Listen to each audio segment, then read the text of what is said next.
оставаясь тут, вы все соглашаетесь на то, что будет запись. Okay, so I'm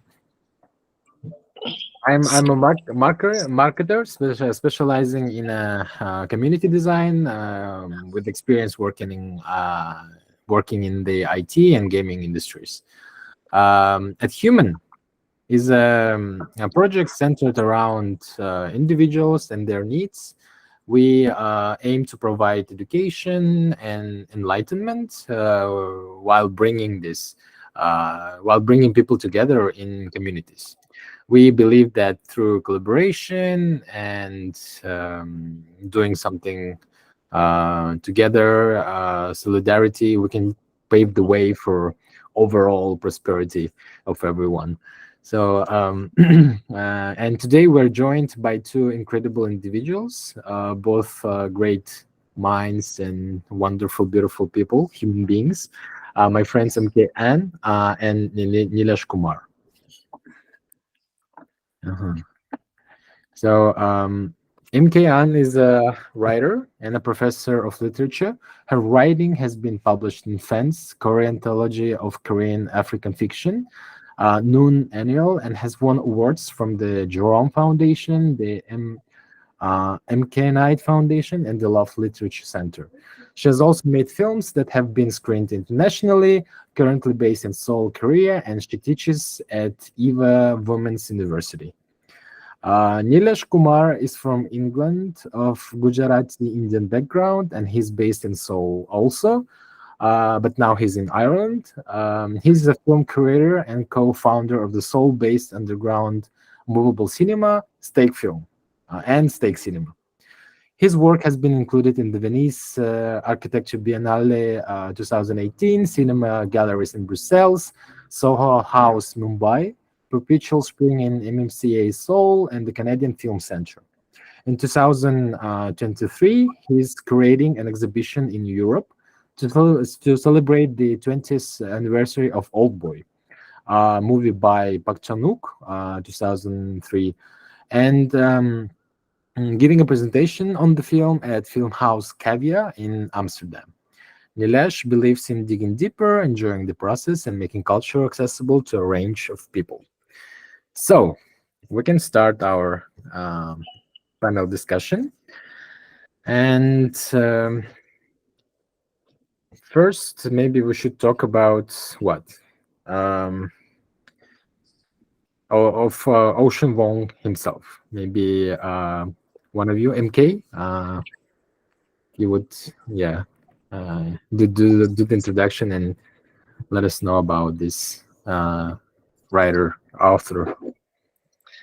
Yeah, thanks for having us and thanks for those introductions. I'm really excited to be here with everybody to discuss this author, Ocean Vuong, who is primarily a poet. He published a book of poems, Night Sky with Exit Wounds, before he published this novel, On Earth We're Briefly Gorgeous.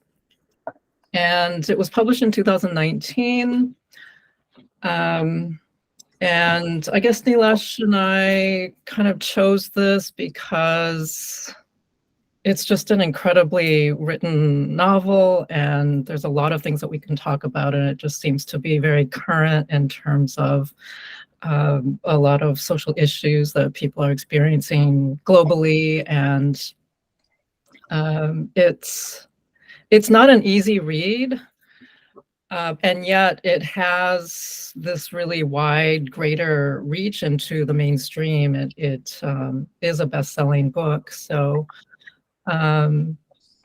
yeah, we're really interested to see what the audience has to say or wants to know about it. We're really curious about that. So feel free to kind of jump in. I guess I can read a brief summary of the novel just to help us. I mean, it's quite long, and I'm not sure if you are all that familiar with it, but I'll just read the summary. On Earth We're Briefly Gorgeous is a letter from a son to a mother who cannot read, written when the speaker, little dog, is in his late 20s, the letter unearths a family's history that began before he was born, a history whose epicenter is rooted in Vietnam and spans to Hartford, Connecticut, and serves as a doorway into parts of his life his mother has never known, all of it leading to an unforgettable revelation.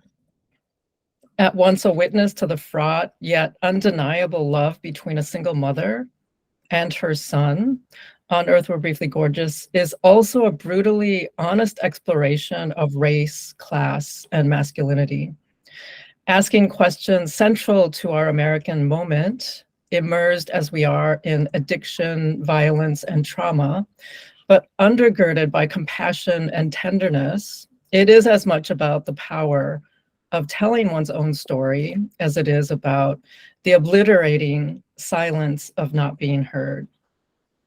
I guess I'll stop there. So Ocean Vuong he's quite young. I think he's in his early 30s now. He wrote this in his mid to late 20s. And the first sections were initially written as an essay, as very much autobiographical nonfiction. But then from there, he developed it into fiction, into a novel. But it is, the whole novel is addressed to the mother from the son. So it does take this epistolary form of letter writing.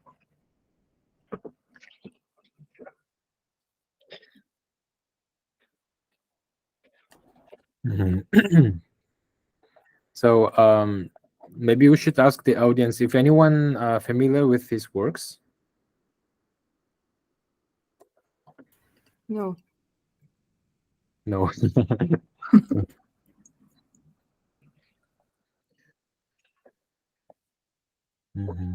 I think I'd just like to add something to Yeah. what MK said as well. I don't know who's read the first chapter or the book or not, but I think just to be clear, his mother is from Vietnam, so she experienced the Vietnam War. So part of the book, he does go in and out of describing his mother's personality and how it's affected her character due to the Vietnam War, and in turn, how his mother's character affects him and his life. So one part of it is related to the Vietnam War and his mother. Another part is, him being a Vietnamese American, so a minority in the USA. And then the third part is him being gay, and also his relationship, partly his relationship with a male friend as well. So these are kind of interesting aspects, I think, related to war trauma, related to being a minority in the USA, being queer, and also class as well. He's from a working class background, so that's also another aspect of the book as well. Good. So what do you think, why you think this book is an important nowadays, like in modern times? And what do you think of his maybe first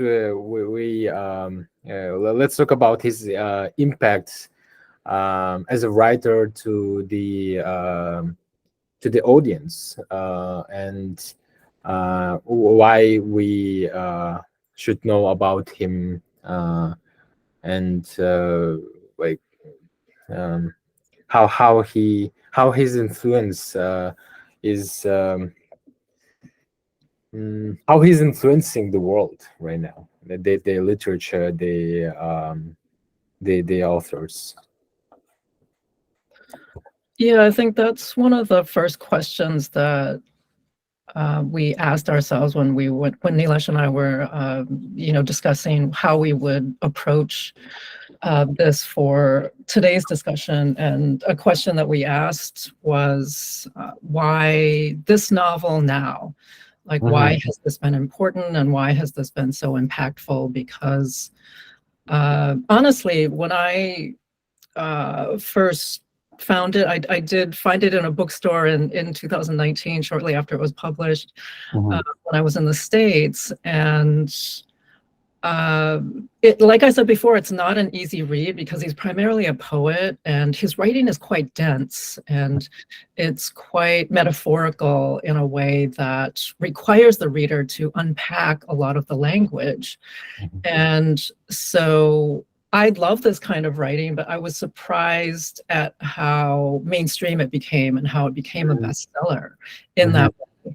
But Nilesh and I discussed also within all of this dense, metaphorical, abstract, conceptual language and storytelling, are sections. It's very fragmented kind of narrative. And so he goes into more narrative storytelling where he makes a lot of pop cultural references that pretty much anybody, or a lot of people can understand them, and a lot of people can relate, and a lot of people know about these references. So he's constantly sort of bringing these more abstract concepts kind of down to earth and grounding the reader in that way. So I think that that is one way that it's impactful, so that the reader can be confident or can have faith that they will be able to unpack the writing and that it will make sense within the more accessible parts, let's say. Because I think if it was all like that, it's much more like poetry, which is not to say that poetry can't be mainstream and best-selling, but it's much more difficult to read and much more difficult for the more common reader to stick with, I think.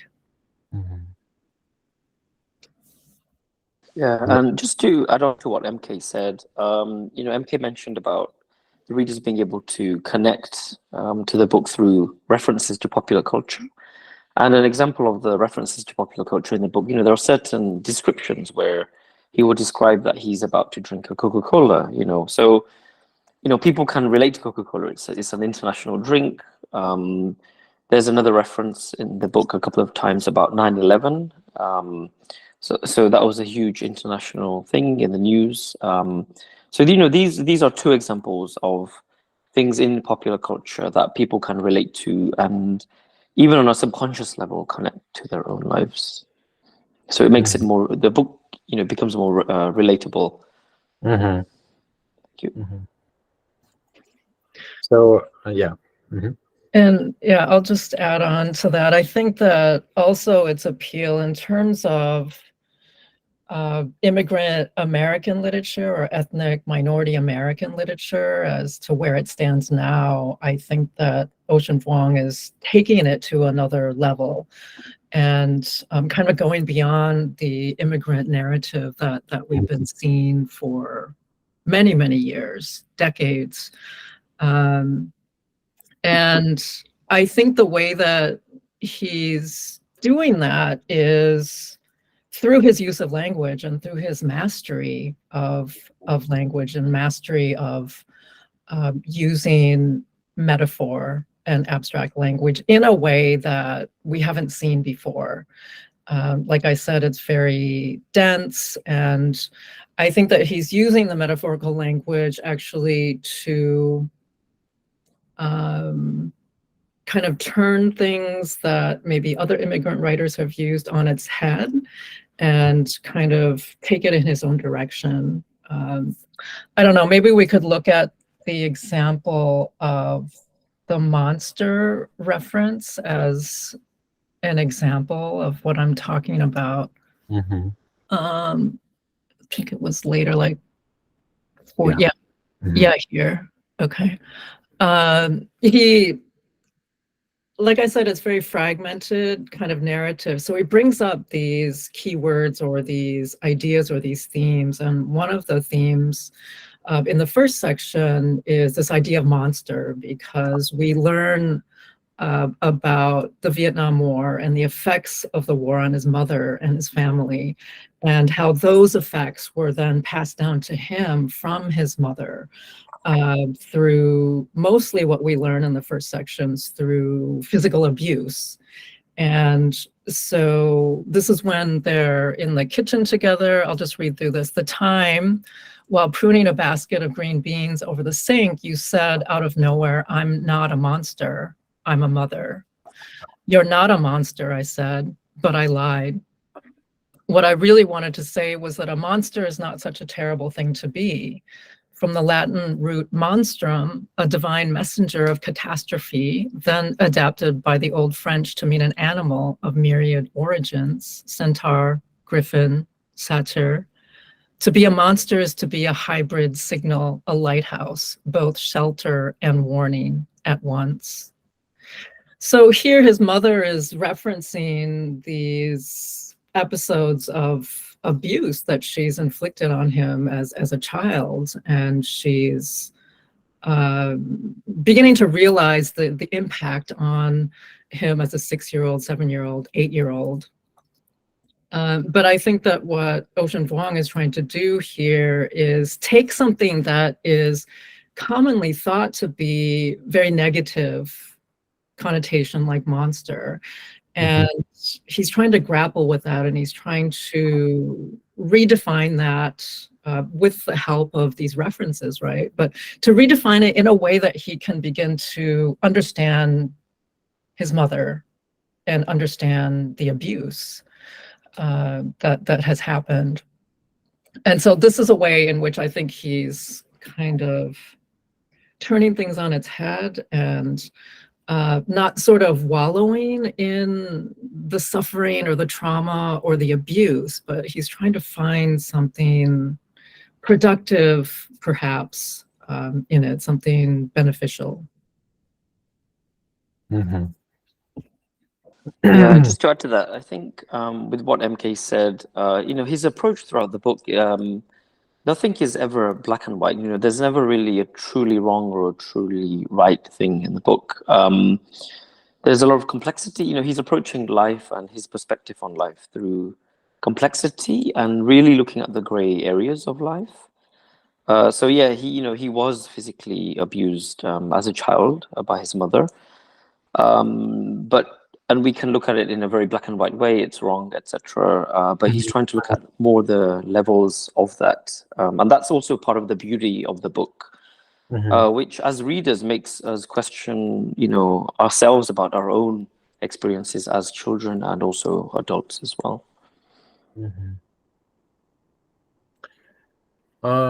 Yeah, what you said about him being relatable, I think from my experience when I was reading the book, yeah, the language was really, really dense. It was really metaphorical. It was really sophisticated and complex. But I like this kind of thing. So for me, it was just like a point where I could go into his writings and art. But then I realized that his content is also very relatable. There are a lot of relatable topics and problems and themes and issues that he touches in his writings, and maybe because of his content, he became kind of more relatable and more mainstream, because he's talking about the topics that a lot of people experience, actually. And his transition, not to say transition, but he's a poet, right? He's doing a lot of this beautiful metaphorical poems, and but his books, they're written in a it's how do you call it, the style of writing, the letter style, epistle something? Epistolary, yeah. I'll put it in the chat. Epistolary. Yeah, the epistolary style, it's kind of it's more I think user friendly kind of style, because it gives you a good glance into the experience of the author. It illustrates the character, I think, pretty well. So and what Nilesh said about complexity, that he's not trying to divide the world into white and black, but he's approaching understanding that the world is complex, and we need to be like more complex to understand, to at least to try to understand the world. And maybe that's why it's good, a good combination, let's say, to succeed in nowadays, in modern times, because you need to understand that the world is complex, but you need to like kind of understand that you need to streamline something to, so people can maybe just understand you more. Okay, and Yeah, I just have a couple yeah. things to add up to what both of you said. I think with the relatability part, you're absolutely right about the letter form or the epistolary form. I mean, it really opens up the writer to really develop a voice that is so specific. You know, a son writing a letter to his mom about these subjects or these topics, right? But the way in which he's doing it, I think, is he's making himself very vulnerable. The things that he's showing, the things that he's writing about, the things that he's revealing. And this is a part of what literature is really about, I think, is it's letting us in to see what is happening behind closed doors.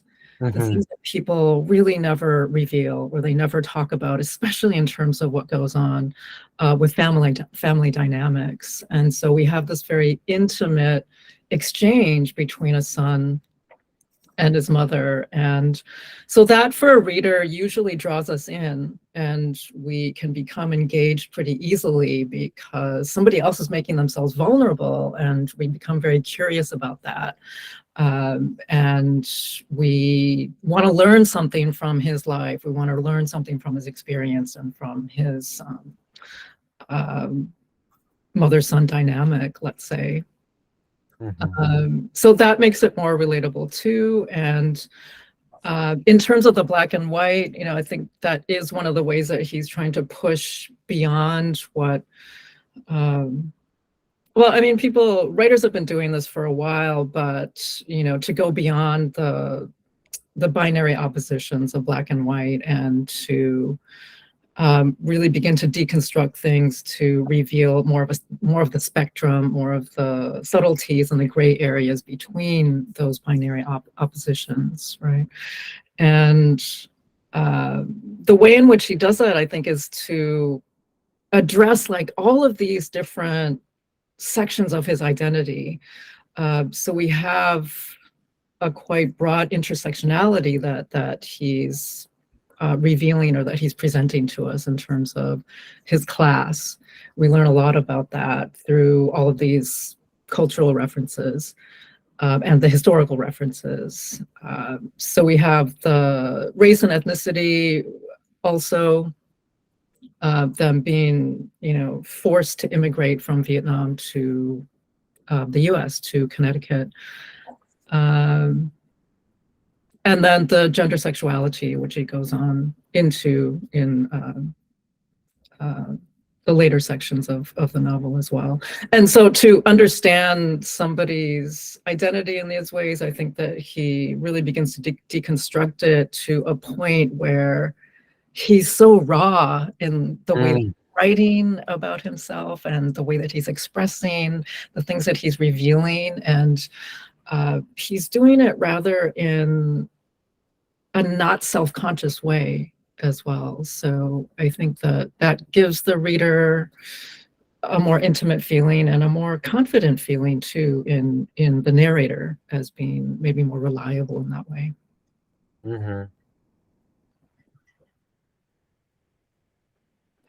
Him being vulnerable in a non-conscious, as you said, way, maybe gives a reader a sense of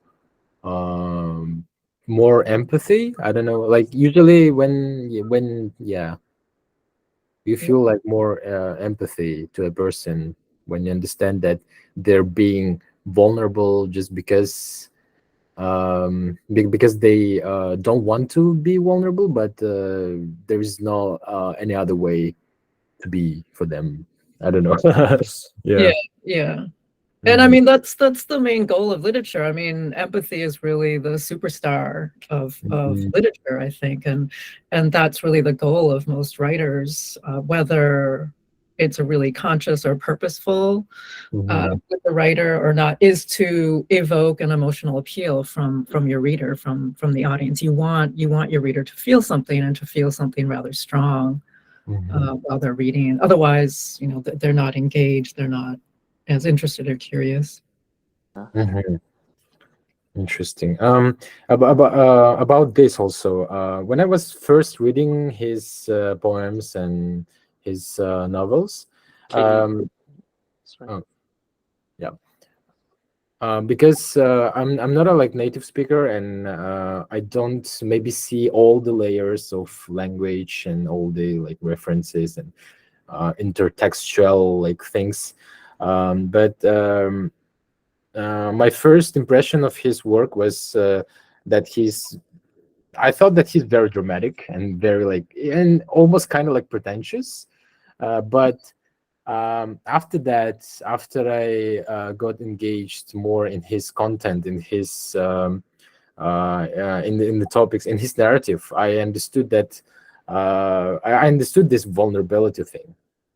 So it was an interesting like change in my perspective of his work and his persona.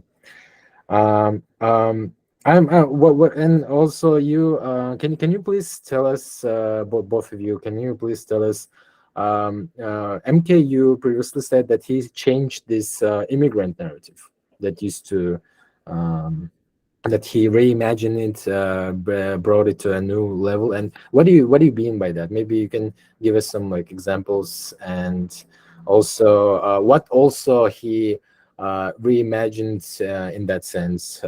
Maybe he gave a new, fresh what understanding of different topics, different narratives. Yeah, I mean, there are certainly writers of color or ethnic minority American writers that are more experimental, but I don't think that they're really known. They're not really known in the mainstream. So I guess that's the context in which I'm talking about, is that he's changing the mainstream narrative, I think, in terms of ethnic immigrant literature, by sort of pushing the poetry and pushing the metaphor and the abstract language, and also in structure. I mean, this is really, really fragmented, and yet there's an organization, there's threads, there's themes that kind of tie everything together. And so in that way, I think it's a very different kind of storytelling as well. It's a little bit more experimental. And so I guess for me, I can have hope that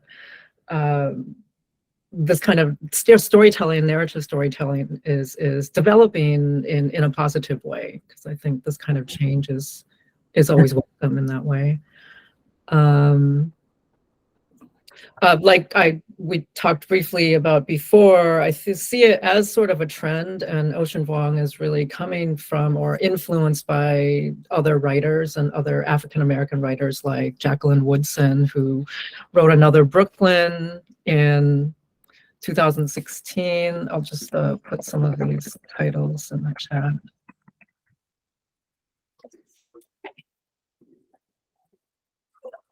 And when I read that novel, I had the same response. I thought, wow, this is great. It's so poetic. It's so dense. Almost every single line just kind of guts me, and I have to stop and I have to really reflect and think about it.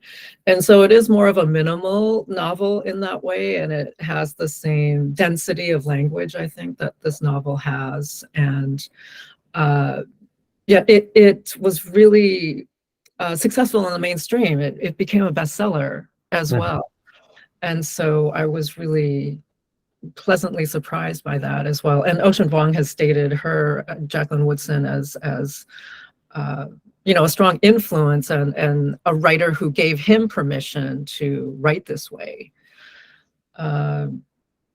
So he's definitely, you know, part of this development, or, you know, could maybe be a trend in the writing.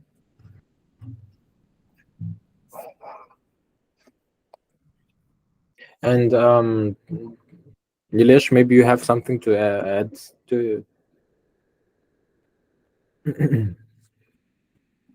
Yeah, earlier, both you and MK mentioned something about, you know, vulnerability, the intimacy, and the revealing part, you know, and it makes me think of the class part, that especially MK mentioned, and about family dynamics. You know, in the book, I don't think he ever mentions clearly or overtly states that he's from a working class background.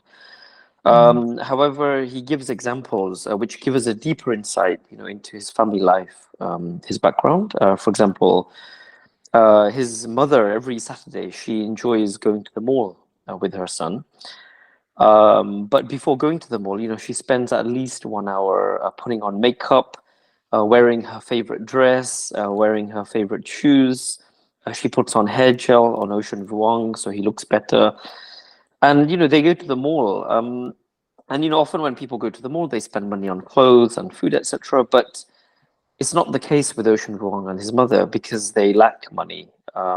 So he describes in the book how, you know, they just walk around the mall, and the most they buy is like 4 or 5 pieces of good quality chocolate, and they eat the chocolate while walking around the mall all day.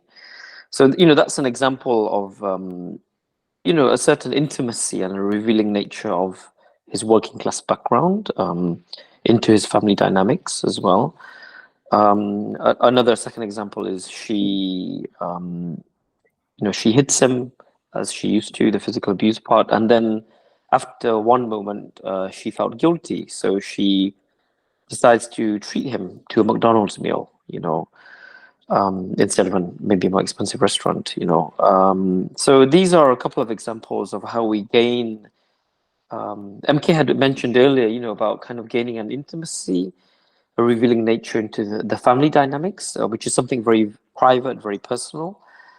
And, you know, as readers, we like that, right? We want more of that. And Ocean Vuong is very good at giving us these very detailed and intimate glimpses into, you know, what happens behind the closed doors of the family, how they operate, how they live. Yeah. And also, just a reminder, you know, for any participants, you know, if you want to say anything or have any questions or put something in the chat, either in English or in Russian, go ahead at any time. Yes. So maybe next thing I want to talk about his language, and maybe get some insights from you about his use of metaphors, what kind of metaphors he uses, and what techniques, maybe what can you please give us a little insights of or like little analysis of his language as an English speaker people. I'm not sure. Can we go to the slides of the passages? I'm not sure if there is that passage about freedom and the distance between the hunter and its prey at the beginning. I can put it. We can put it now. I think that might be a good. 1 sec.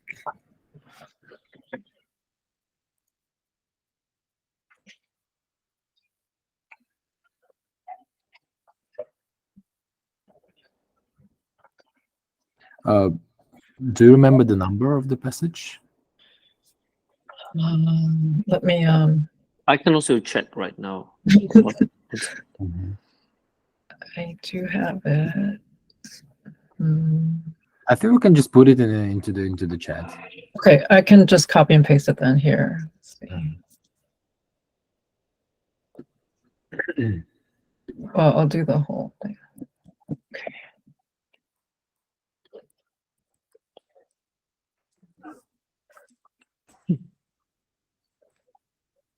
Okay, yeah, so this is on the first page. Yeah, first and second page. I'll just read through it. I think now of that buck, how you stared into its black glass eyes and saw your reflection, your whole body warped in that lifeless mirror.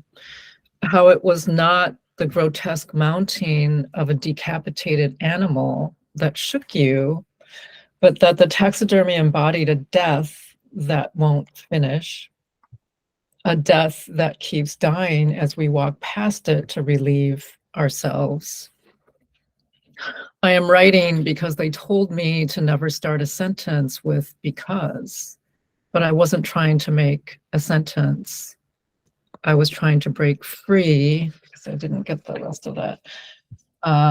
Because freedom, I am told, is nothing but the distance between the hunter and its prey. I guess it didn't allow me to paste all of it. Let me, freedom. Hope is nothing but the distance between the hunter and its prey.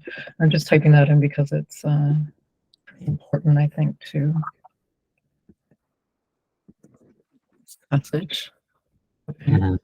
So one of the great things about Ocean Vuong, and I think what's appealing about him, is that I think, like Nilesh said, he's not really direct about what he's trying to say. So these are the first moments that we learn that some of this writing or the story might be about war. Mm. You know, he doesn't mention Vietnam. He doesn't mention the war. He just mentions this dead animal that, you know, Americans stuff into like trophies on the walls, right? The taxidermy, and how his mother is having such a strong reaction to it. And so we begin to understand that this has something to do with war and probably war trauma. But the way that he writes about it in the end, I'm writing because they told me to never start a sentence with because. I mean, it's that sort of mysterious, it's not really clear what he's saying, but he's making a reference to writing. So there's a metafictional element to the writing that adds to the complexity, that adds to a layer of complexity to it. That intrigues me. I think it probably intrigues a lot of people. And then the last sentence is, but I wasn't trying to make a sentence. I was trying to break free, because freedom, I am told, is nothing but the distance between the hunter and its prey. So these key words of breaking free, freedom, hunter and prey, again, it's all referencing war or the mother passing down that generational trauma, let's say, to her son. Mm-hmm. So these are sentences that we could discuss for a long time. You know, what do they mean? What does it mean I'm writing because they told me never to start a sentence with because? And then in the sentence after here, because freedom, so he's breaking that rule, right? And he's starting that sentence with because. Mm-hmm. Oh. Yeah, so it's really dense, right? I mean, it takes some time to unpack this kind of language. For me, when I was thinking about this, I think it is about things that people never want to talk about. I mean, war is brutal. War is a disaster. War is very, very traumatic. And so the effects and the aftermath, the family oftentimes doesn't want to talk about it. right? And so maybe that's what it means. You know, I'm writing because they told me never to start a sentence with because. Like, maybe there is no explanation for what happened in the past, or maybe people around him don't want to talk about it. So that was my initial kind of deconstructing or unpacking of that.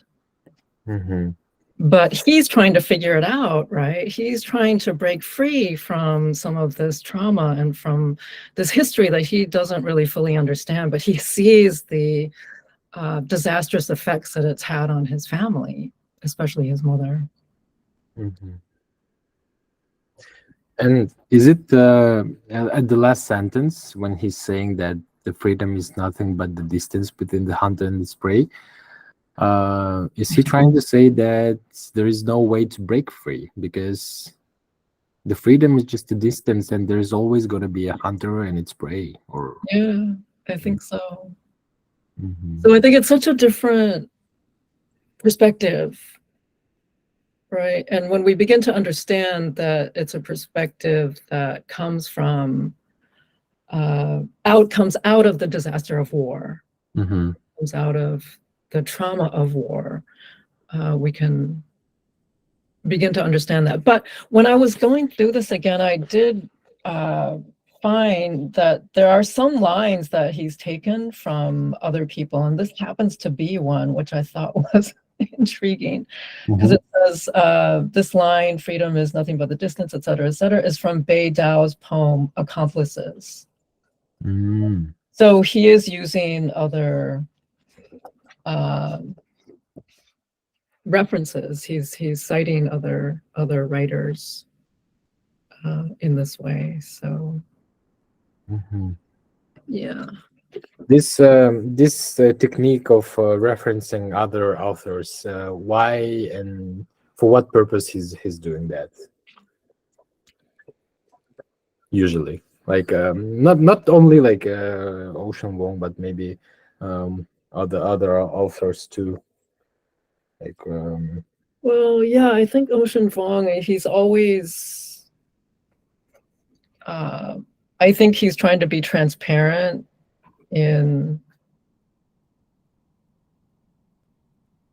you know, acknowledging that there are all these great writers that have come before him. There are all these great writers that have impacted and influenced him, and that as writers, that's what we're always doing. We're always like feeding off of that and responding and sort of debating and in conversation with other writers. And at the end of the book, he mentions a lot of these writers as well. And he writes a lot about Barth too. Like, he's really into theory, like cultural studies, and I think that that's what's intriguing about him too, is that that's a way in which he's using fragmentation to really try and make sense of his life, I think. So he's taking all of these cultural references and he's taking all of these citations from other writers that have really impacted him, and making a collage out of it, I think, because aren't most of our lives just, it's like a collage, or it's like a pastiche. We're trying to make sense of these things that have really moved us or really impacted us. We're not really sure how all these pieces come together, but I think that this novel is an attempt to do that, in the way that it's fragmented, and there's so much rupture in the structure, because he's always inserting something like monarch butterflies, and he goes into the facts about the butterflies, and you're wondering, why is he bringing up butterflies now? But at the end of the section, it becomes so clear how that's related to his life and how he's looking at patterns of butterfly migration and relating that to the Vietnamese forced immigration after the Vietnam War. So he uses a lot of animal references, like the taxidermy, monarch butterflies, buffaloes. He goes into that, and he's very intrigued why buffaloes, when they're on top of a mountain or towards a cliff, and there's a whole group of them, a mass of them running. They run over the cliff, but like all the buffaloes in back, they don't stop, even though they know that the buffaloes in front of them are, you know, running to their deaths. And so he writes a lot about that. And that's always fragmented and sort of integrated into these other narratives.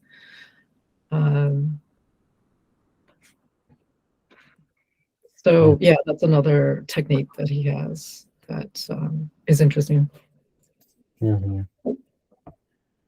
Thank you. Yeah, just to add to that, I think one of the keywords there mentioned is a rupture as well, you know, because for me reading the book, he's always on the border, you know, in his writing between life and death, actually, and the gray areas between life and death. And I think rupture is a part of that.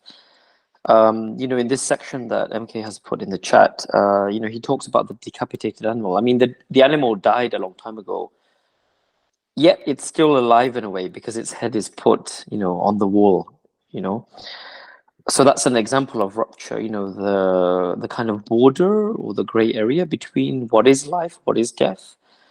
You know, in this sentence in the chat, he talks about the distance between the hunter and its prey. So life is clearly there. The hunter is alive, the prey is alive, but there's a point of death which is very close from the prey's perspective. There's a point of death that is very close from Ocean Vuong's perspective, potentially being beaten, physically abused by his mother. You know, later in the book, he talks about losing friends from drug abuse. You know, and you know that's another reference to death and the edge of death as well.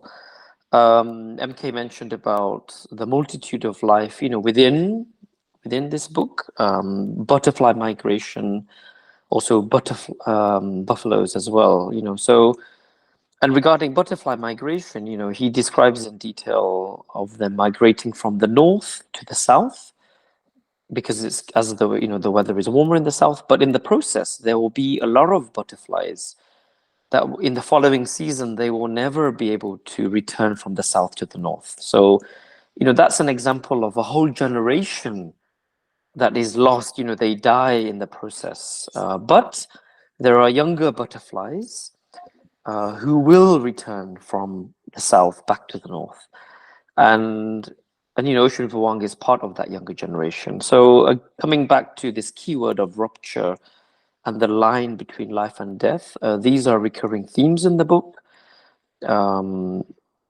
From the first chapter to the end, really. But like MK said, in various forms. Sometimes it's personal, related to his family, his mother. Sometimes related to the Vietnam War and the trauma of that from his mother. And sometimes going more into science and biology regarding butterfly migration, buffaloes. So I think rupture and the line between life and death is an interesting and key component of this book.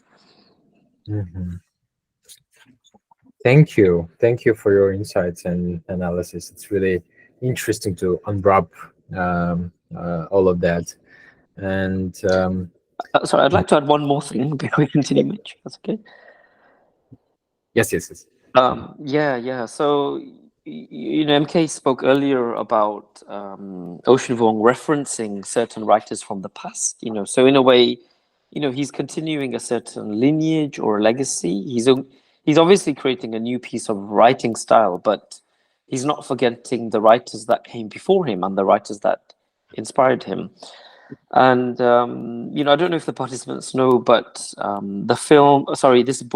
this novel is in the process of being turned into a feature film. I don't know when the film will be released, but I think it will be interesting. It's a different topic actually, but it'll be interesting to see how do the filmmakers translate, you know, this referencing of previous writers, this referencing of the literature lineage. How will they translate that into film? And as an example, to be realistic, you know, if we think about some films that Woody Allen has made, you know, Woody Allen made a lot of films from the late 70s onwards, even now. But often he has referenced Fellini from Italy, Fellini, the director, in his films. So visually, Woody Allen has visually referenced very clearly, obviously, that he's inspired from Fellini. So I just wonder, how will the filmmakers of this novel reference certain writers and aspects that Ocean Vuong has put in the novel? So that will be interesting to see. Mhm. Mhm. Let's go together to watch the movie when it's released, and let's discuss it Yeah, after. for sure. Yeah. What do you think Yeah. about the in general, like about the movie, books adaptations into the movies? Like it It's depends. it's really tricky. It's really Mhm. difficult, I think, to adapt a novel successfully into a film. Mhm. I think that the filmmakers have to have their own vision and they have to have their own flexibility, because I think that if they try to stay too true and genuine actually to the original, it usually doesn't succeed. So I think a good example of that was Toni Morrison's Beloved. Was it Beloved? Yeah. That was such a disappointing adaptation of Mhm. one of the greatest novels of the 20th century, right? But I think that they tried to stay too true to a narrative that was so complicated, right? That it just couldn't be adapted the way that they did. But I think that there have been successful adaptations. Like I think about The Hours by Michael Cunningham. Mhm. I think that was pretty successful, and that's quite a complicated novel as well. And Never Let Me Go, Kazuo Oh Ishiguro. yeah. It was Yeah, good. It was good. yeah. I mean, that is an amazing novel, and it was a pretty amazing film too, just like almost, as heartbreaking as the novel was. Mhm. So it's definitely possible. But it's amazing, like when you think about literature, you only have words on a page. Like that's all you have. And the writer is going to great pains and great lengths to stimulate all five of your senses through just these words on a page strung together into sentences, right? Mhm. And so that's why I think reading is becoming less popular, right? Because it's more difficult to stay engaged in something like that. And the writing has to be so super good, super effective, right? And yet with the film, you have all of that. I mean, you have the visuals, you have the sound, you have all of these different sensory stimulations that Mhm. you don't have in the same way with the writing on the page. And so one would think that it would be easier to be successful with visual film adaptation, right, than the novel, than the actual writing. But I think it's not the case Mhm. for some reason. Yeah, it's really difficult. Mhm. I think an example of that is, in South Korea, in the last few years, like Kim Ji-young, the book became super popular as a feminist, kind of a modern, definitely a modern feminist classic. Kim Ji-young, born in 1980, 82. They adapted it into the film, and from my perspective, it didn't work well. I think they were trying to add too much detail from the book into the film, and like MK said, that was part of the reason why it didn't succeed. Whereas if we look at another film and book, Orlando by Virginia Woolf, Sally Potter turned it into a film many years ago in the 1990s. And Mhm. people warned her before that, they're like, Orlando by Virginia Woolf, it's a classic novel, it's a classic piece of classic English literature. You will likely not be successful, in your adaptation into a film. But she did do a good job, and it was highly successful as a film. But what Sally Potter did is she just took the core components of the film and put that into. Oh, sorry, she took the core components of the novel and put that into an hour-and-a-half feature film. So I think that's an important part. I agree that it's really about choosing the core things and allowing the novel to speak in a certain language, and then allowing the film to speak in a certain language. So they have their differences, but the core elements are there. So anyway, we'll see what happens with the feature film version. I mean, the studio is great with their approaches to adaptations, I think, and they make a lot of like their own original works also. The A24 studio, so I hope they will do a good job.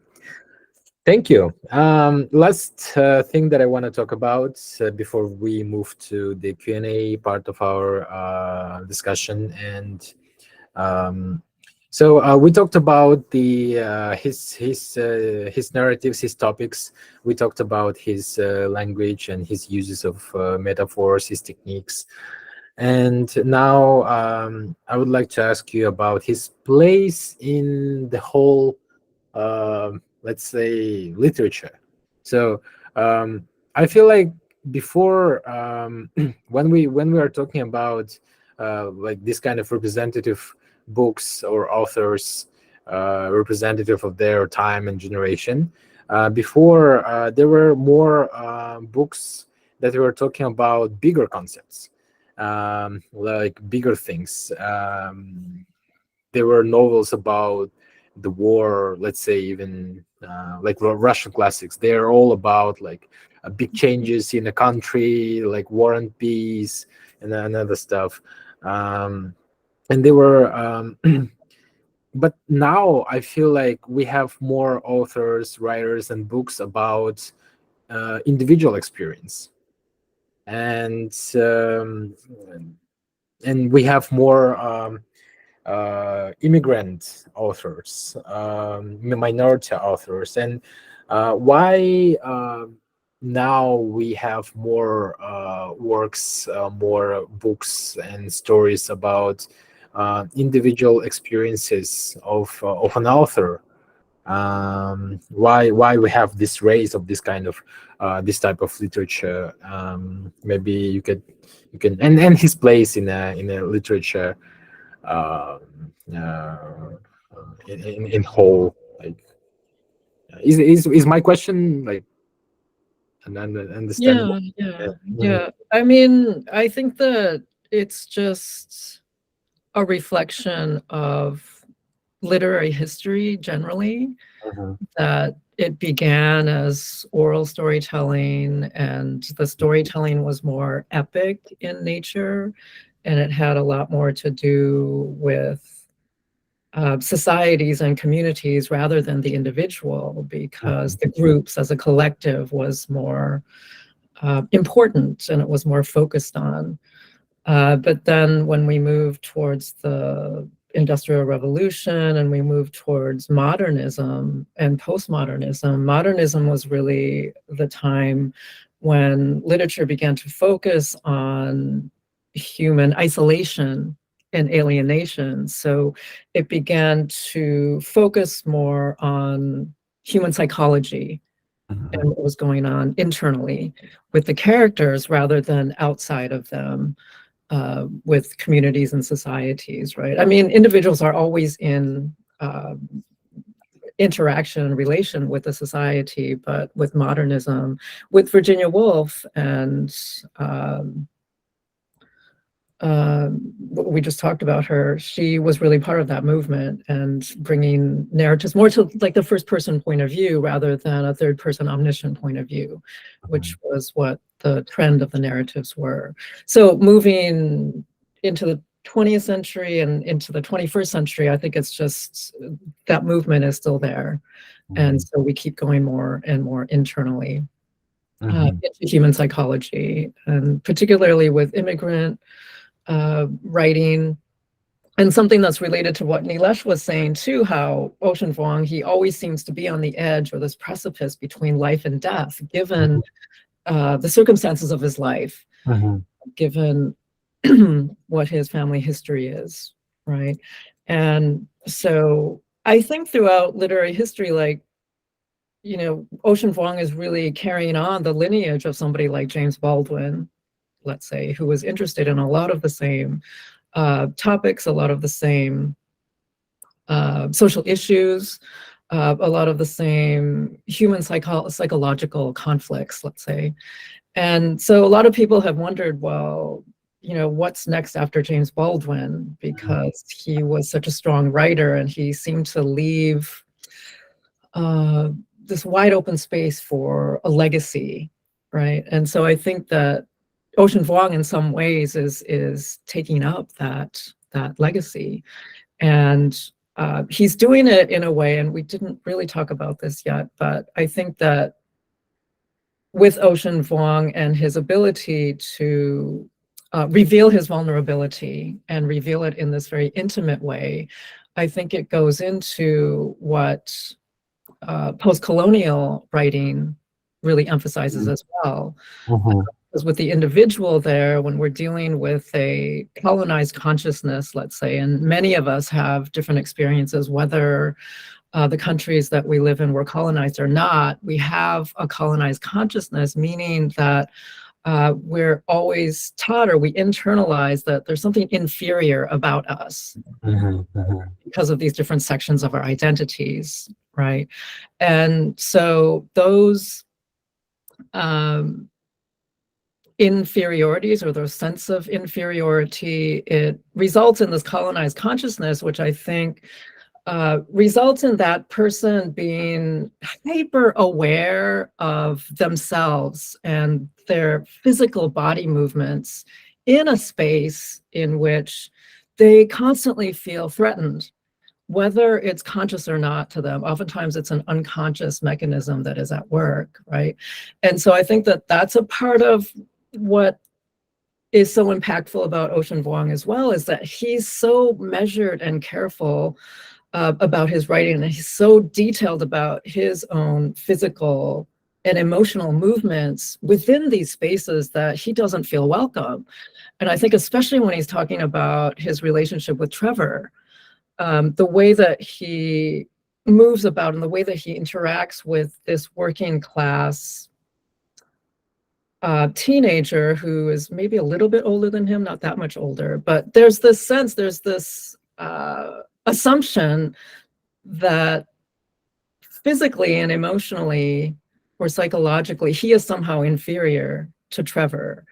And the way that he is so aware of each and every movement is, I think, a part of that colonized consciousness, that people of privilege who move around in a society where they don't feel that kind of threat, where they have access to nearly everything, they don't need, it's not a requirement, it's not a necessity for them to be so aware of the way that they're moving around. And so it becomes an extra burden, right? And I think that some of these concepts that I'm referring to are from Frantz Fanon, if you're interested in post-colonial theory, especially the colonized consciousness. And I think it is this idea of the third person consciousness that Ocean Vuong is really articulating really skillfully, I think, in this text as well.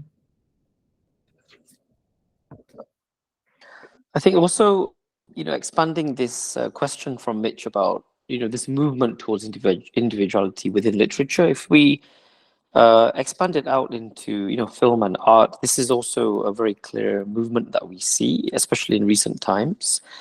There's a movement towards more individuality, more immigrants, minorities, voices coming out in literature, film, and art, and revealing their perspective and vulnerability. And, this novel came out in 2019.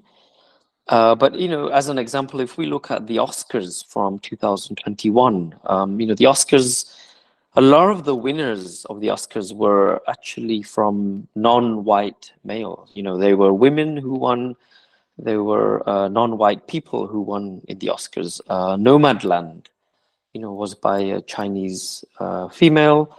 And Nomadland is representing, working class people who we don't normally see. In 2021 in the Oscars, there was also a film about the Black Panthers, the movement, the black rights in the 60s and 70s. In the last few years, we've seen more and more, voices from female filmmakers, protesting, demonstrating, and also seeing more, women wanting to see their film, seeing their work represented in film more. MK and I just recently, in the last month or so, we went to the Gwangju Biennale, which is a huge art biennale in South Korea, and actually the whole focus of that biennale was actually on non-white artists actually. So out beyond literature, we in the last few years we've been seeing a big rise within film, within art, on a movement towards minorities and immigrants showing their voices, their perspective, and their vulnerability. And this novel, On Earth We're Briefly Gorgeous by Ocean Vuong, this sits also within this kind of a macro movement of the movement towards individuality and minority voices.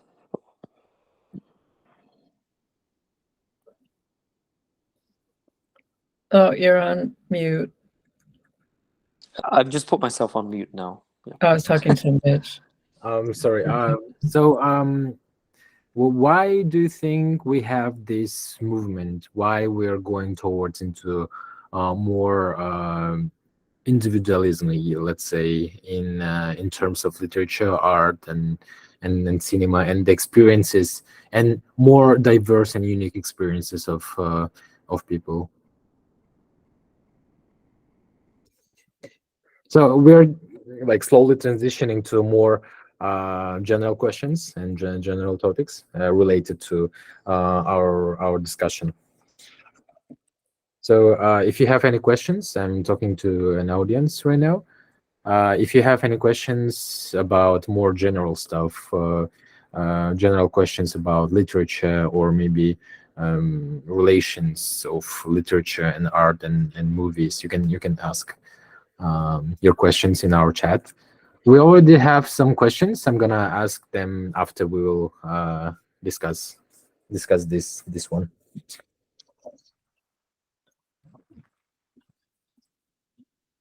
So the reason why, yeah, I don't know. That's a tough one. Do you have any thoughts, Nilesh?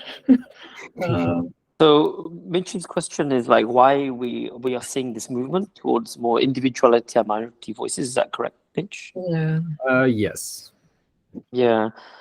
I think, I don't know, let's think about the last 10 years in media, right? If we think about the last 10 years in film, I can't say about literature. MK can comment more on that. But if we think about film and also art as well,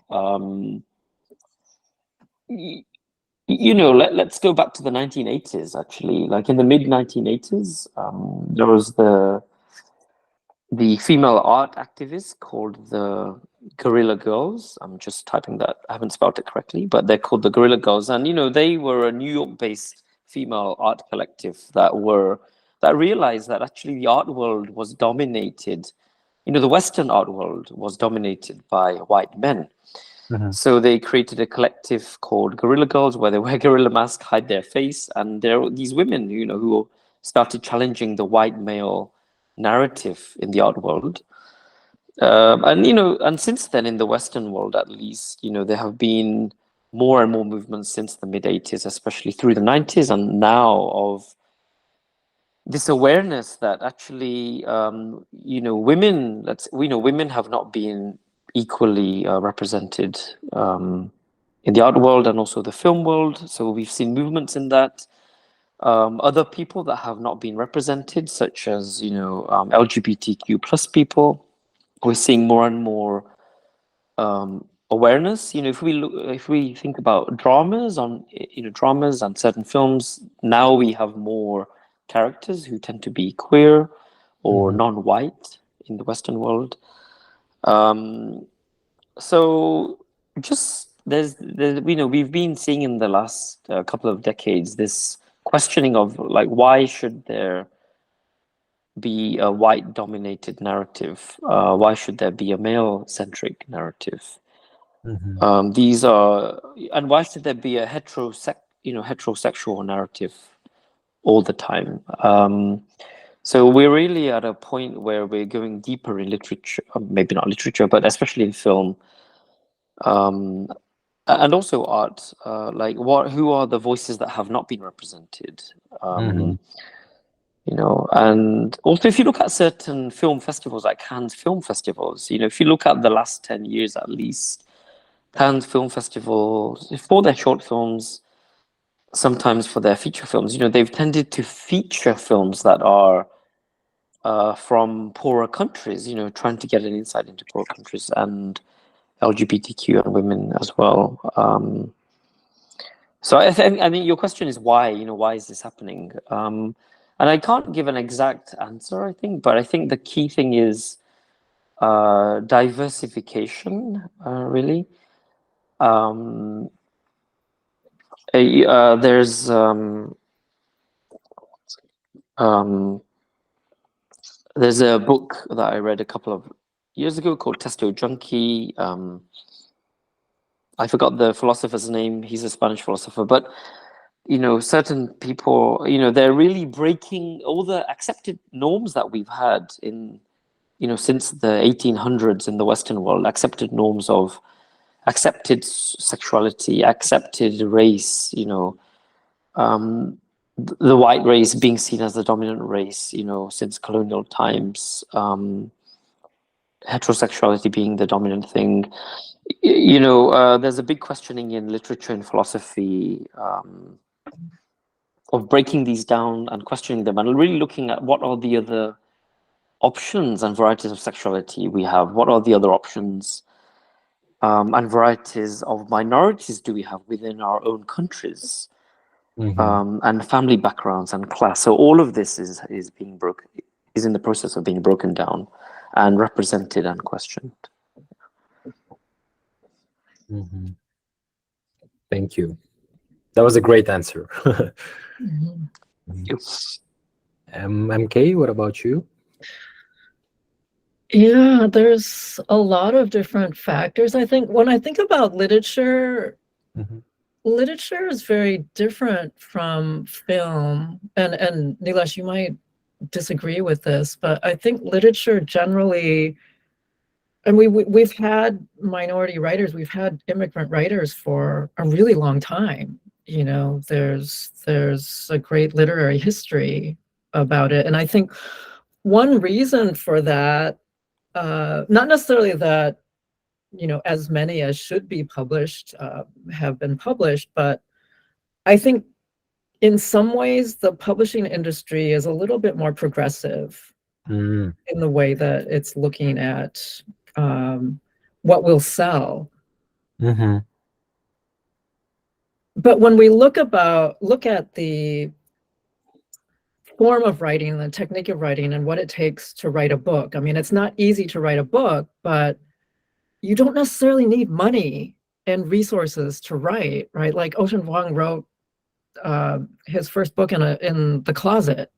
Mhm. You know, like he had these bad roommates and he had to isolate himself, and he just wrote it in a closet. And whereas with film, you need a lot of money, you need a lot of support, you need a lot of resources generally to finish a film. So I think in some ways writing is a bit more accessible, it's a bit more possible.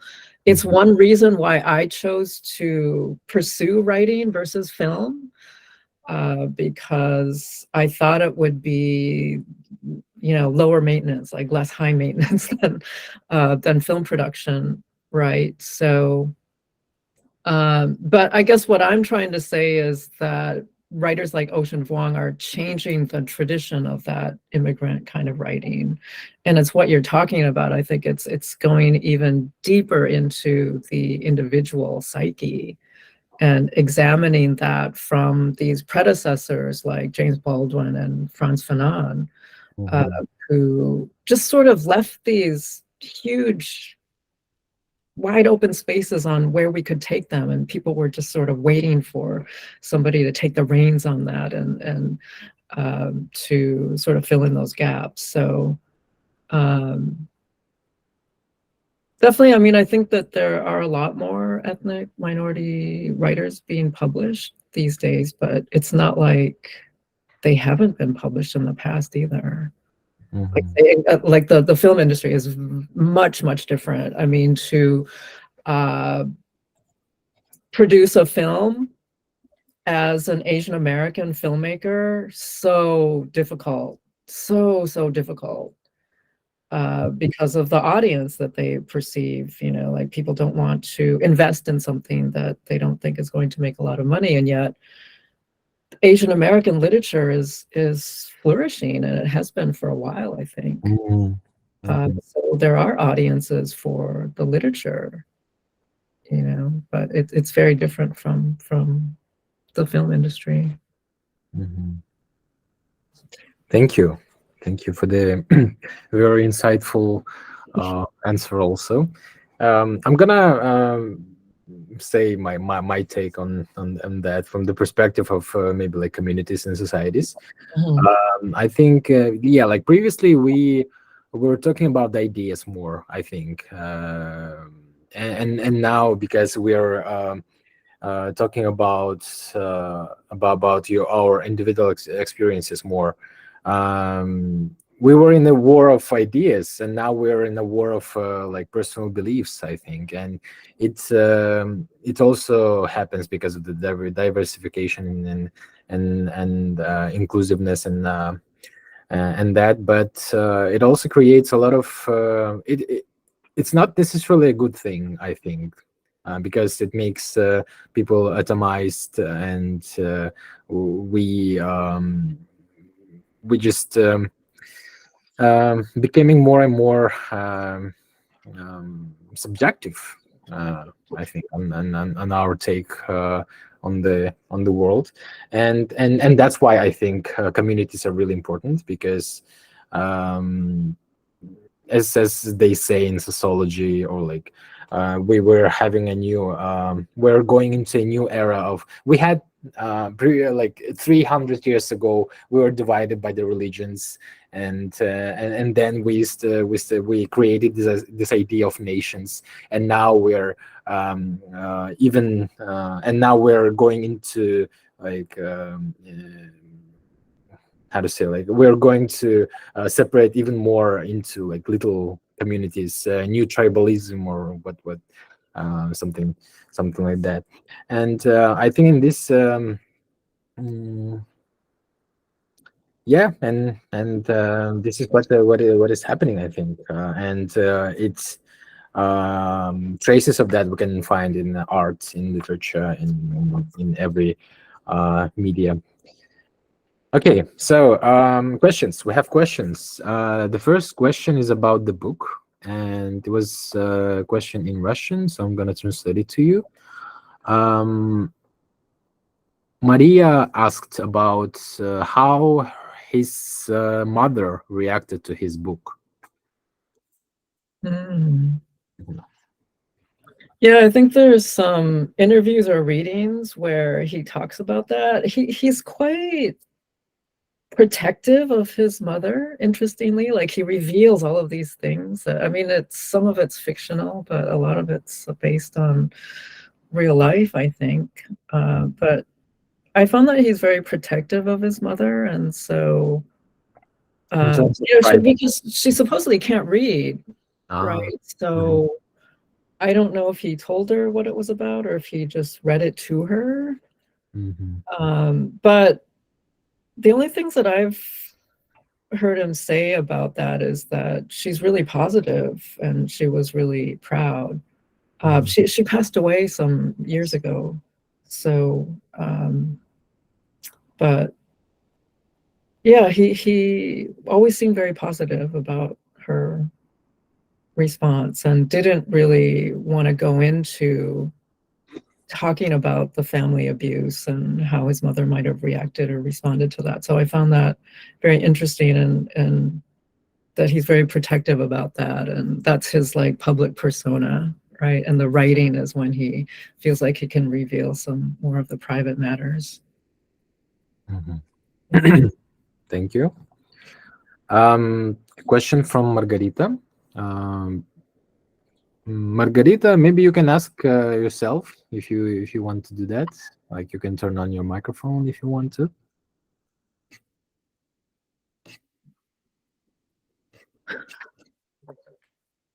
Yeah, Yeah. sorry. I got Okay. some problems with my microphone. Can you hear me? Yes, yes. Oh, yeah.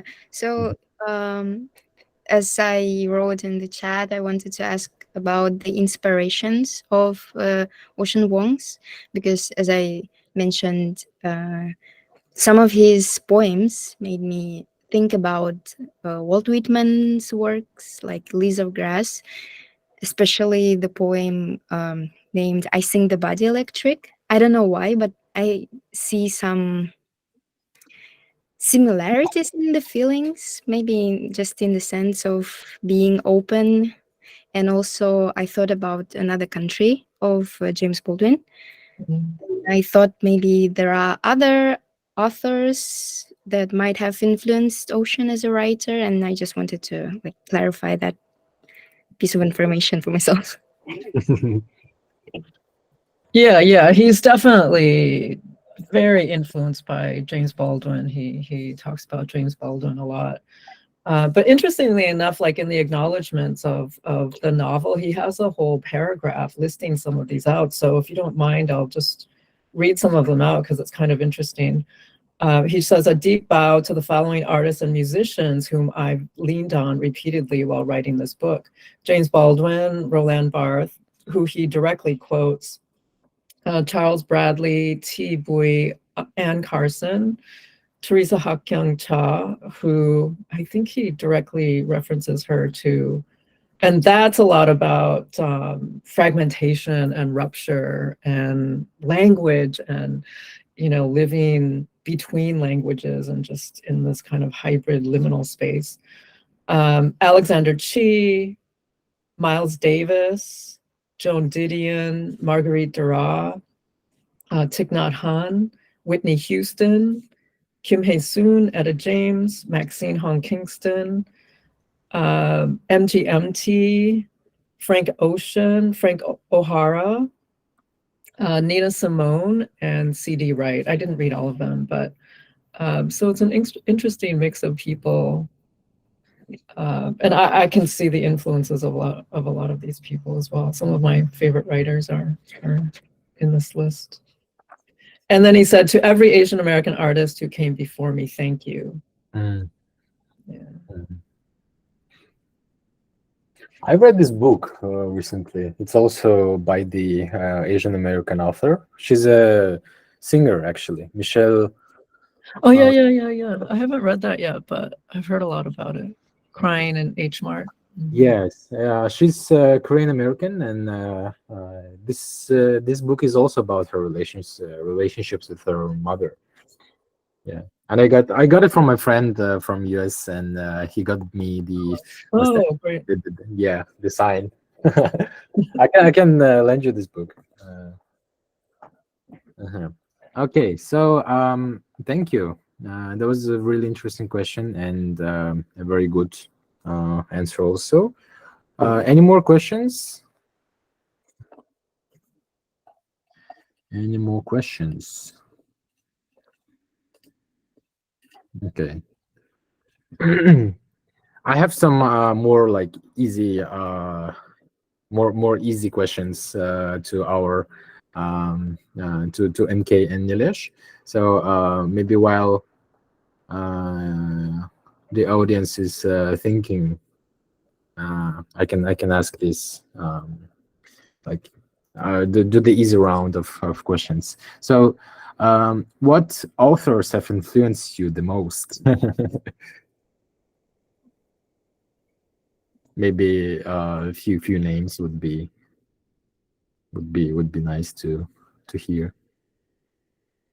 Well, for me, a lot of the names that Ocean Vuong mentioned, I mean, early on, like James Baldwin inspired me to become a writer, definitely. And Maxine Hong Kingston, she helped me pass my writing requirement as an undergraduate in college because I was failing my writing requirement until I read her story called No Name Woman, which was amazing. And I still teach that in my classes as well. Marguerite Duras, she's amazing, French writer. Kind of, in that tradition of being experimental and being very fearless in the way that she writes, and yet she was able to reach the mainstream as well. Yeah, I think that's a good word for these writers, is just fearless and super strong. Who else? Teresa Hakyancha, definitely. She scared me to death the first moment I tried to read her, like when I was in my early 20s. So scary, because I felt like she was speaking from my body. Oh. So I had to put it away for like 10 years, and I didn't open it up again until my professor in grad school suggested that I read it. So yeah, that's an even more extreme example of rupture and fragmentation and just, wow, I don't know, scary stuff for me anyway. But Frantz Fanon too, in terms of theory, that book, Black Sea and White Mass, just kind of blew me away. And I was just starting to read Baldwin at that time as well. So put together those two, it was just really powerfully explosive in my mind at that time. Yeah. Mhm. Thank you. Nilesh? For me, when was it, MK? You bought me this novel, On Earth We're Briefly Gorgeous. I think it was maybe 2020 or 21. I don't remember. Yeah. But MK, I told you it was the best book, the best novel that I had read since Orlando by Virginia Woolf, which was quite, quite a few years prior to reading Ocean Vuong's novel. And I think so. Yeah, for me, Ocean Vuong and Virginia Woolf, these two really have stuck in my mind in the last few years. I think what they both have in common is both Ocean Vuong and Virginia Woolf. They tread the line between reality and memory, between the visible and the invisible, and between the known and the unknown. So both Ocean Vuong and Virginia Woolf, they're able to really poetically, but also at the same time realistically, tread the line between these two dualities that we have in life. They have a skill, a talent to weave them together into something that totally captivates and immerses you fully, into the novels that they've written. So for me, yeah, these two in the literature world. If we think about non-literature writing, in the last few years, the contemporary Spanish philosopher and writer, Paul B. Preciado, I'll just put him in the chat box right now, has been very influential to me. He writes on sexuality. So his name is Paul B. Preciado. B stands for Beatrice, which is a female name. So Paul was actually born as a woman called Beatrice. And in the book I mentioned earlier called Testo Junkie, he describes his experience of, on a daily basis, he applies testosterone gel to his arm. And in Testo Junkie, the book, he records his experience of literally, biologically transitioning from being Beatrice, the woman, to becoming Paul, the man that he is now. And that's just a small, example from his book, Testo Junkie. But the reason I mention Paul B. Preciado is because he's really changed my perception in what we deem of sex and sexuality, on a biological and also psychological level as well. And it kind of relates to an article I read a long time ago, and the article was about the Hawaiians. Before Hawaii was colonized, before it became American, the Hawaiians just naturally accepted that there were three main sexes. you know, as humans, you know, there were males, there were females, and then there was the other sex, who they deemed as very creative. They deemed the other sex as creative, as very spiritual, and often seen as healers, and be able to give an insight into other worlds, you know. And then once Hawaii was colonized, you know, and the Christians, you know, what do we call them? The missionaries entered Hawaii. You know, they really tried to brainwash the original Hawaiians, the native Hawaiians, that that's wrong. You know, having a third sex is against God's wishes. So in a way, Paul B. Prashado, you know, returns to that element of what have people been taught, especially through colonial times, especially because of missionaries, not only in the Western world but around the world. You know, Asia and also the African continent. So he really questions, like, what are the different spectrums of life through sex and sexuality do we have and potentially have? And I think coming back to Ocean Vuong, you know, Ocean Vuong, through his writing, through his rupture, through his vulnerability, through his approach into the grayness of life, of the personal experience, and family experience and social experience, you know, Ocean Vuong really questions and brings into light the grayness that we have beyond the black and white. Yeah, so yeah, Ocean Vuong, Virginia Woolf, and Kobe Prashado, to answer your question. Thank you very much. And if we don't have any more questions from the audience, the last question: what is your guilty pleasure kind of media to consume? Well, first, I was going to kind of respond to what Nilesh said about Sure. memory, and that made me think about Maxine Hong Kingston and No Name Woman. Let me just write her name down here, because when I read that story in college, it really taught me. It really taught me about this idea of reconstruction and construction of stories, and how histories and realities, we have to reconstruct them sometimes because of the unreliability of memory, and because of the unreliability of history, really, like historical records. I mean, some of us will never know our birth dates, or some of us will never know our family histories because of circumstances, right? And so what do we do with that? And I think that's the power of literature as well, is that we can use the literature to reconstruct a history, or to construct this reality in a way that, again, benefits us somehow, that makes us more whole in a way, and that the readers can learn from, right? And this is a way in which literature is very powerful, in the way that it is about creating or constructing a greater truth, right? Because that's a question that a lot of people have sometimes. Well, why don't you just write the true story? Why don't you just write a memoir or nonfiction? Why does it have to be fiction? And maybe that's a question that he receives about this, since it is so autobiographical, and yet he's saying that it's a novel. He wrote it as a novel, right? And it is about that idea, or that attempt to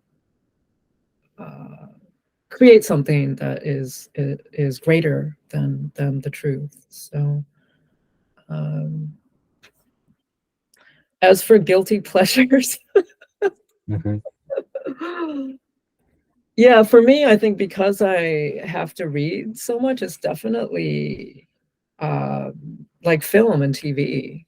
Like, that gives me more of a balance, or it's kind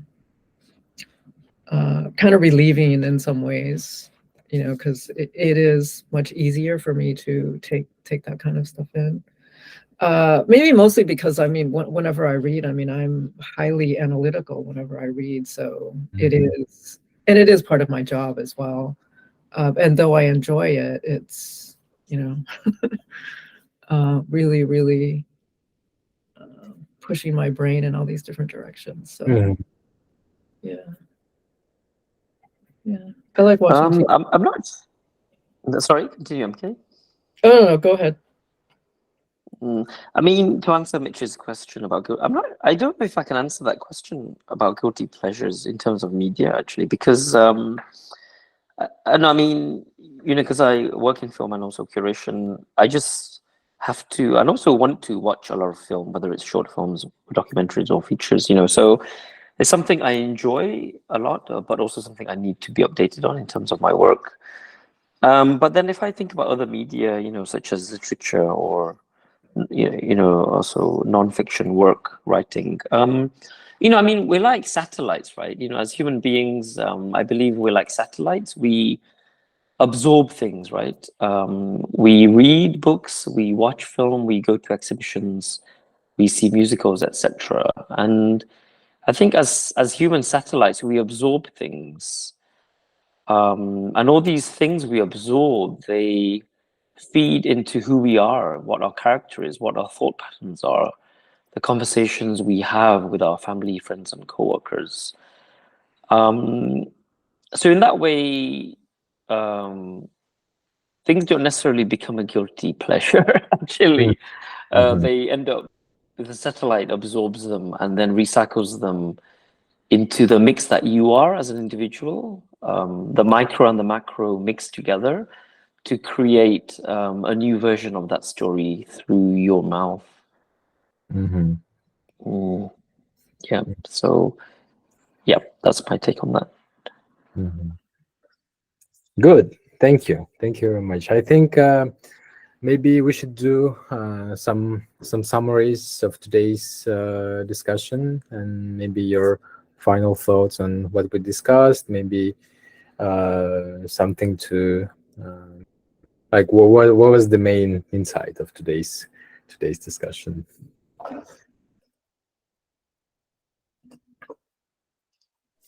Hello. Hello. Can you hear me? Yes. Yeah, I just wanted to add something because I've been listening the whole discussion, and I just want to share one of my thoughts about the literature of post-colonialism and the construction of our, for example, our memories. And I took one course in my university called Working with Narratives, and we were discussing like theory of narrative in general, and we were talking about two waves of narratives, which is big stories and small stories. And I think when we talk about Ocean Vuong, I haven't read them, so I'm planning to after this discussion. And and we also touched the topic of memory and war. So and the term of silencing, as refugees experience, people who experience this horrible, well, for example, who escaped the war in their home countries. And I think this literature is some kind of way of coping with this deeply wounded soul of people who experience this and this extreme violence. And I just think that this maybe even survival guilt in some kind of way, because it's very shameful, I think, for people to understand that someone couldn't escape this. And so this I think that the literature is a great tool to somehow do this reconstruction in our mind, because I think the author was very aware that he wasn't aware that it's going to be super mainstream, and he did it mostly for himself first, because he wanted to understand his feelings first, his identity. So I think that was that's why it's very empathetic, and we can relate to that, and that's why it became mainstream, because when people speak from the bottom of his heart, I think that's why it's very touching. Yeah. I hope you understand what I'm saying, because I'm been all over the place right now. So yeah, thank you for the discussion. It was very interesting. Mm-hmm. Thank you. Thank you. Thank you for your thoughts. And healing book for I author. can respond to her. Oh, yeah. Yeah, absolutely. I really love your comments, and it reminded me of thinking about why there's more interest in minority literature and minority cultural production, let's say generally. And I think it speaks to what you mentioned about the amount of displaced and dislocated peoples these days, and many of them are refugees.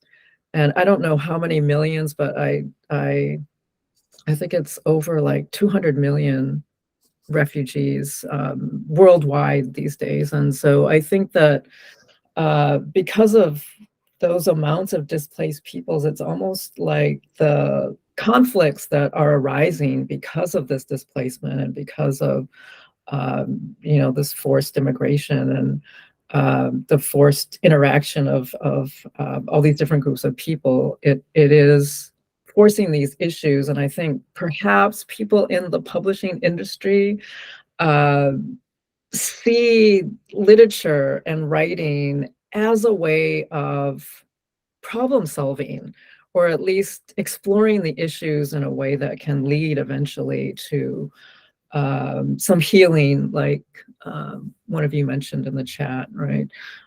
Healing and understanding and being able to empathize with people who we know pretty much nothing about, right? And we're just forced because we're thrown into the same spaces, right? So I think that that's been contributing to more of this cultural production that we've been seeing, which is great. Yeah. Mm-hmm. I Yeah, think thank you very much for your comment and your summary earlier. That was good, I think. And MK followed up on that, with kind of focusing on the macro of displacement around the world. And, I think that's the macro element, which is very important. At the same time, there's also the micro element of displacement. Displacement, I think, is a key word here. And I think individually, myself and everyone I know is wounded or broken in some way, whether it's small or bigger. I believe we're all broken or wounded in some way. And I think this displacement, whether it's Ocean Vuong's mother regarding the Vietnam War and, post-traumatic war, like PTSD with that, that can be a micro becoming a macro, as an example. And that's a literal war situation that she was in. But we all have our own mini wars. We all have our own individual traumas on the micro individual level. And I agree with you. I think that's something that Ocean Vuong has been able to bridge, actually. He has the macro war of the Vietnam War. He mentions 9/11 in the book. But at the same time, he has the macro mini war, the macro displacement, and the micro displacement, the micro trauma as well. And the fusion of the macro and the micro traumas and displacement is partly what makes it a holistic piece of work that as readers we can connect to, even if we can't connect to the macro of the Vietnam War and the macro of 9/11, we can all connect to the micro displacement of individual wounds that he has, very vulnerably represented through this work, that we can also connect to in our own wounds and traumas that we have. So yeah, I like the summary that she gave. Thank you. Yeah, that's a really good observation about this book, I think, and why it's so strong and effective is this constant moving between the micro and the macro, the way that he does that. Yeah. Mm-hmm. We have more questions. One more question. Do you have any books that helps you break out of a reading slump? Do you even have a reading had like an experience of a reading slump? Oh, yes. Mhm. I tend to go for poetry just because it's shorter. And even though it's more difficult and dense, yeah, like if you just read one of Ocean Vuong's poems, I mean, I don't know, all of those like hit really hard. And so even if you don't read the whole book, I think that that can get me back on track sometimes. This book is an example of, because I've had like a lot of reading slumps lately. This and Another Brooklyn by Jacqueline Woodson. I mean, it's kind of hard to tell because we all have our own individual preferences on what to read. And for me lately, it's really difficult to get into a book, just generally speaking. I'm not sure why.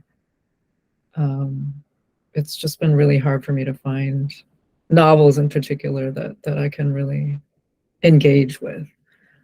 So that's when I turn to poetry. And I have like, you know, kind of a handful of poets that I know that I like, and I'll just kind of go back to their poetry. Yeah, if you want to, for the participants, if you want to break out of a reading slump, I think Mitch has sent all of you the first chapter from this Ocean Vuong novel. So I don't know, the first chapter is just so captivating, like you really get immersed into the macro and the micro world. And it might be inspirational for you to just delve deeper into the book after, you know, after reading the first chapter, actually. But I agree with MK, actually. Like, poetry can be quite dense, even though it's very short, but it's just so much easier to read in a way. I mean, it's less time consuming, and it really leaves you with fuel for thought afterwards, something you have to digest, think about during the day or the evening after you read it. So it's a less time consuming and more thoughtful way, I think, poetry to potentially get out of the reading slump. Yeah.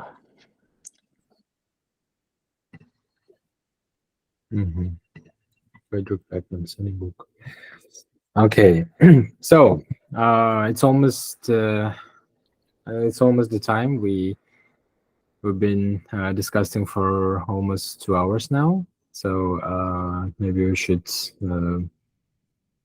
start to finishing things up. Any summary from MK and Nilesh?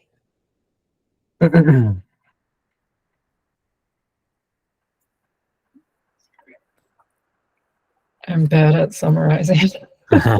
Maybe just yeah. How did you like the discussion?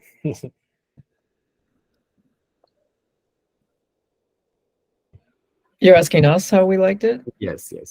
Yeah, I really enjoyed it. I mean, I love talking about literature, so I'm always really excited, especially talking about a book that I love and the impact that I feel it's had, just kind of globally and on me personally, is always a great thing. So I just think, you know, literature generally, it's we talked about how it celebrates human flaws, it celebrates human vulnerability, it celebrates empathy as you know, the main character in literature, that's the main goal. And with empathy, I think it is about people reading for guidance, as well as for escape. Sometimes we just want to escape into somebody else's world of conflict for a while and see what kind of guidance or see what we can learn from that. But ultimately, I think it's really about trying to understand people and understanding ourselves within that. And that's the power of literature, and that's why I've been so taken with literature since I was a kid. And the way that it's such a powerful form of expression that can impact people so greatly. And that, this novel is a case of that, and a case that's really pushing the boundaries of standard mainstream narratives, I think, in a way that is really positive, given the decreasing attention spans of people, given the decreasing interest in reading and literature in general, and given the trends in simplistic kind of thinking, and simplistic binary kind of thinking that we're regressing into again, I think. So I think it's challenging all of that, and it's good to see that it's been so successful. Thank you. Yeah, for me too, it's been really, really enjoyable. The time has gone by very quickly. I mean, we're now at the 2-hour mark, but for me, it's gone by very quickly. It's been really enjoyable. I think we've touched on various topics. We've gone deeper into some, yet it's been a natural flow. So thank you very much, Mitch, and the EdHuman team, for inviting us to have this experience. And also thank you to all the participants for coming and listening to us, and some of you providing your own insights or questions as well. It's really meaningful. It's been great conversing with MK as well, as always. And just to regarding the keyword empathy from MK there, I think I also agree empathy is one of the keywords here, actually. And whether we are reading or discussing literature or film or art, whatever medium we are discussing, really, these are external mediums of film, literature, etc., which bring us empathy, which bring us closer to empathy. But really, these external mediums of literature and film, they are really the portals to lead us into our internal selves. And these external portals lead us to our internal selves to relate ourselves more to ourselves, relate ourselves and understand others, more. And so empathy is a key word which is the bridge between the external medium of literature and film, and the bridge to our internal selves. It's a very important mediums to help to understand ourselves and those around us more deeply, more carefully, and in a more sensitive way. And this book, Ocean Vuong, is one of these very good representations that do this as well. So thank you. Thank you for blessing us with your everything. And yeah, I enjoyed listening to your discussion. Thank you. Thank you for MK and Nilesh for joining us today, and for the participants also. Thank you. Thanks for having us. Thanks everybody for coming and participating. And thank you very much for the hearts, everyone. I can see these hearts popping up on the screen. It's very sweet. So thanks a lot, Mitch, EdHuman team, and MK. It's been great fun. And thank you so much to the participants for attending and, enjoying this together. Thank you. Let's do it. Let's do it more. Let's discuss about books and literature together. So. Yeah, thank you very much. I'm gonna finish the recording, and yes, a few words before we're finishing. Please come join our English speaking club. We're discussing not only literature, not only art and movie, cinema. There, we're discussing a lot of topics, and also practicing our English. So. Please join us. Okay. Thank you. Thank you, everyone. Have a good day. Enjoy the rest of the day. Yeah. Thank you. Thank you. Bye-bye. Bye. Thank you so much. Bye.